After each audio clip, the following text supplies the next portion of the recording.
রোজার ঈদে মুক্তি পেয়েছিল বেশ কয়েকটি ছবি, তার মধ্যে উল্লেখযোগ্য হলো বরবাদ, দাগি, জঙ্গলি, চক্কর। এখন প্রশ্ন, কোরবানির ঈদের থাকছে কোন ছবিগুলো? কোরবানির ঈদে মুক্তি পাওয়া ছবিগুলো কি পারবে রোজার ঈদের ছবিগুলোর থেকে এগিয়ে যেতে? কিন্তু হ্যাঁ, আমাদের লিস্টে 1 নম্বরে যে ছবিটি রয়েছে তা নাকি সারা বিশ্বে ঝড় তুলবে। তাহলে দেখে নেওয়া যাক কোন ছবিগুলো এবারের কোরবানির ঈদে মুক্তি পাচ্ছে। ঈদে মুক্তি পেতে চলেছে 5টি ছবি।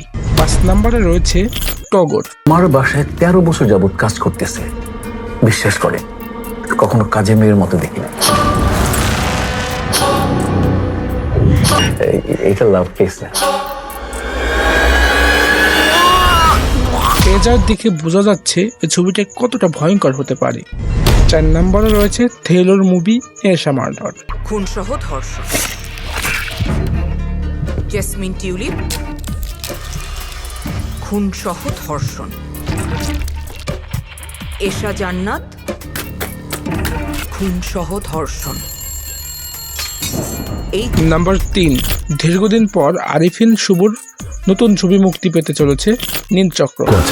এর মাঝখানে যা খাওয়া মেয়ের খাওয়ায় না, সব হজম করে ফেলাম, সব।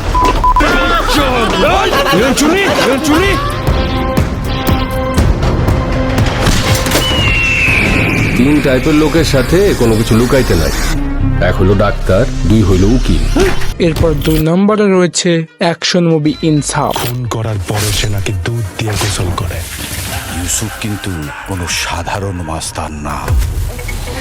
এটা কি 8 পর্বের ওয়েব সিরিজ?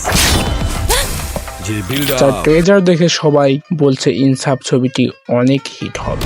নাম্বার 1, ছবিটি হলো শাকিব খানের তাণ্ডব, যা নিয়ে আলোচনা সমালোচনার ঝড় তুলেছে সিনেমা প্রেমীদের মধ্যে। এবার হাড্ডাহাড্ডি লড়াই করতে চলেছে ইনসাফ আর তাণ্ডব। তাহলে কি পারবে তাণ্ডব ইনসাফকে পিছনে ফেলতে?